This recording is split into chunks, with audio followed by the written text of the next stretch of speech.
So I want you to take a look at some puppies here. This is a breeding that we have done for many years now. And I want you to take a look. Look at the parents. Will's going to pop the mom and dad up there and let us see. All right, this right here is a Morgan and Maxwell litter. And as you can see, Morgan is an F2, meaning that she has two F1 parents, very classic F1s that we love. And then we bred her back to a poodle to make that beautiful F2B breeding, okay? I know you're precious. This is a favorite breeding of mine, but it is a very difficult breeding to get. It's an extra small Goldendoodle. So to get this breeding, guys, you've got to breed it down for many years. You've got to start with an F1. You've got to breed that down.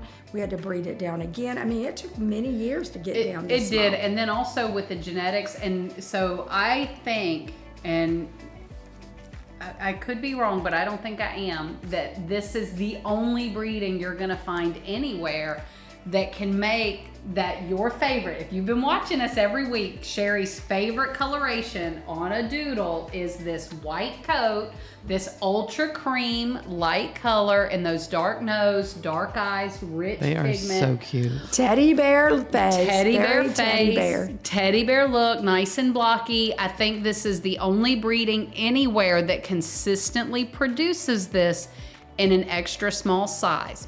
Yeah, and they are more expensive for us here, but more than anything, we're talking about breeder's pig. So Morgan pretty much always produces 2 boys and 2 girls. Well, the breeding is so fabulous. So here's what's going to happen. We would take a look at these puppies and we would evaluate them. We would look at everything about them, their temperament, their bite, their nose, their head, their conformation. We would check this puppy. We would, look at it, make sure that it is conformationally sound. We would make sure that the back line is good, the legs are square, everything that we like. We would look at the teeth. We would make sure that the bite is great. Then we would evaluate the health, the temperament, every single thing. We would do the same thing with that puppy. And then we would wait on the temperament test. We would see if one tested out to be more service or therapy, because my breeding with a purpose here, guys, is that if I'm breeding for me and I'm choosing one of these puppies for me, I'm going to choose the puppy that's going to fit into the breeding program. That's what I need, or maybe a dog that I'm male that I'm retiring, that I feel like this baby needs to take the place. But I am also looking for you guys, because I have a long list of people that are always coming to us literally every day. People are submitting applications and they are putting what they're looking for. And many of them are looking for service, therapy, emotional support, family pets, allergy friendly, all of these things. So we also, if I'm not going to keep the puppy for the breeding program, then what I'm going to do is now I'm going to determine which puppy is going to be the absolute best puppy for that client that I know either I have now or that client that is going to be here in the next 4 months. And it 100% never fails that over the years, that person always shows up. They always show up. And these puppies are so similar and so close, it makes it impossible to differentiate better, worse. So even just talking conformationally for what like the standard we look at, this puppy has a better structure, has a slightly cuter head, slightly better ear set. This puppy still has all those things, but has better coloration. His coloration is a little more ultra cream as opposed to just cream. And so it's like, okay, so how do you choose? Well, sometimes when it's a small litter, they're both breeder's pick. The litter's just too small. We're just going to put them both breeder's pick. We're going to run them both through the testing. We're going to run them all the way through the program because there's 2, and it's so close because I could pick this one. I can't do hip x-rays yet. I can't do all of the testing that I need to do. So if it's this close to the wire, I'm going to say both of these puppies are breeder's pick. We're keeping them. They're both going into the 16-week program. And at the end of it, we will see when the testing comes, and they usually can get that testing usually happens at about 16 weeks. Yeah, at their 16-week age, which is Correct. 8 weeks into doodle prep school. So let's say I go into 8 weeks, the puppy's now been tested, and I say, okay, this one is the one that has the greatest, highest scores. So I'm keeping this one, and you guys can get that one, or vice versa, okay? So that's how the 16-week program works. And we are both wearing the medals, because this medal right here is the 16-week Super Puppy Program medal. And Carol has the Star Puppy medal on.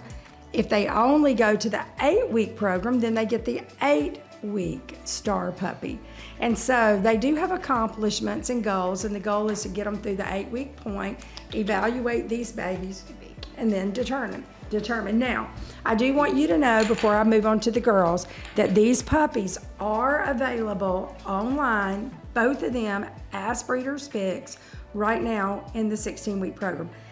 And this might be your last chance to get a Morgan puppy. Yeah, because you're ready for Morgan to retire and come live in your Morgan house. is their mama, and she is, look at her. Just Can we have her at the estate? Can she come live with us? Yeah, she Okay. can be in our program. She is fabulous. Go back, Will, and look at her. I love Morgan. I love her, the mama, yeah. Look at her. Look at that. She precious. is a baby her whole life. She looks like a baby, and I just love her, and she's just so tiny. Look, she is 16 little pounds. I love that. her. All right, I'm going to trade out and let's see the girls, okay? That blue is the snuggle bunny. You like the blue? Oh my gosh. I'm telling you, at this point, they're so so teddy similar. bear right now. You cannot. I mean, This is red. oh my God, oh my Lord, look at red tag girl. Look at the and widow tag pink. girl. And the exact same thing has happened Oh with my these. gosh. These puppies will both go into the 16-week program. Now that means that they're going to start prep school on Wednesday. They're old enough to go to prep school, the 13th. Well, prep school begins on the 14th in September. And I know that's a big, important day for us because a lot of big things are happening on that day because it happens to be my birthday. Yes, it happens to be my birthday. And so you guys will start prep school right about the time of my birthday. They're so cute. Okay, My and you get to go goodness. home. I know it. And you get to go home. These puppies get to go home like the first week or so into January. Now, Oh. if we want them to go home for Christmas, we could probably let them start a few weeks early. We could, and so Since that's they're just with basic. us. Yeah, with Depending them with on- us and with the trainers, especially, with us keeping such close watch on everything. So our rule of thumb is we don't like our really tiny puppies to leave our care until, were you going to lick me while my mouth is open? Yeah.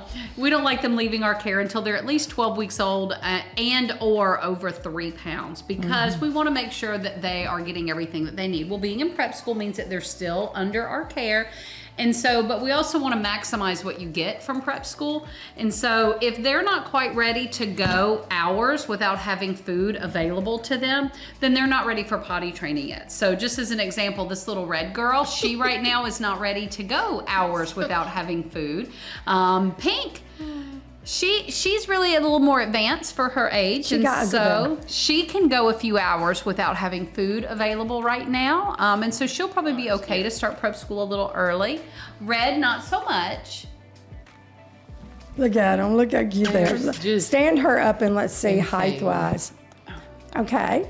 Who's tallest? Put your tootsies down. Okay, but she's just as feisty and everything. She's just smaller, and she's got a little looser coat. This one's got just a little bit more teddy bear curl in her coat. But see, they're just absolutely beautiful, precious babies, and these puppies are available on the upcoming page right now. When I finish this video, we are actually going to go, me and Meredith are going to get some photos of these babies, and we have been waiting to get our hands on these cuties.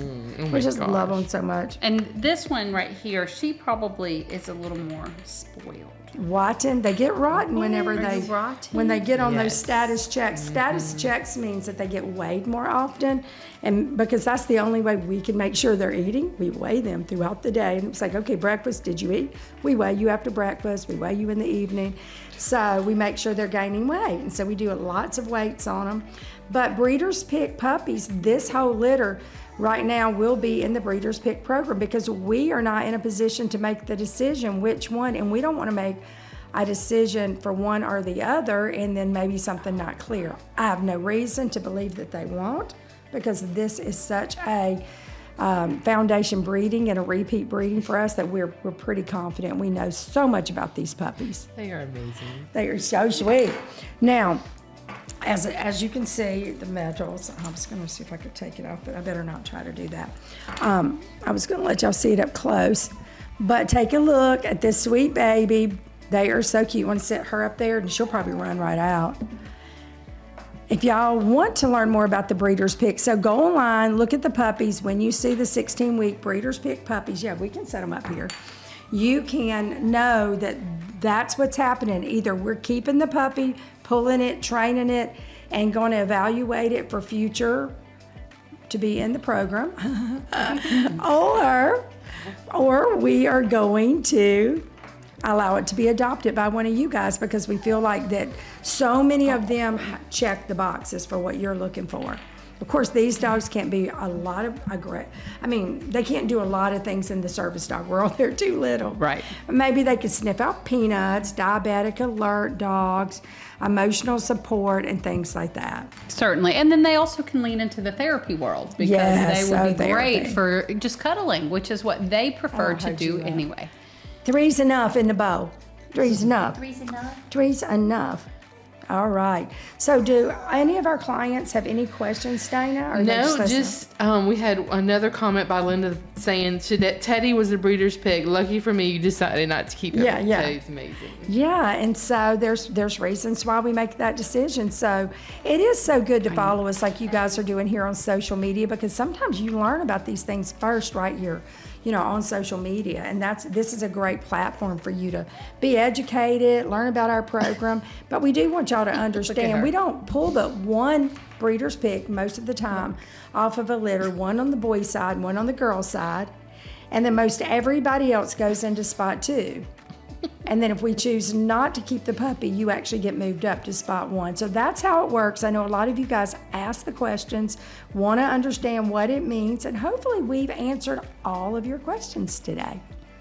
So guys, we are going to get these babies back and get some wonderful photos of them.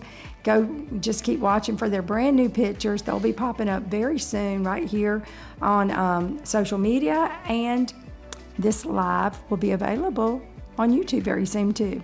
So you guys have a great day. We'll see y'all next week at Coffee Chat. He said, get that bow.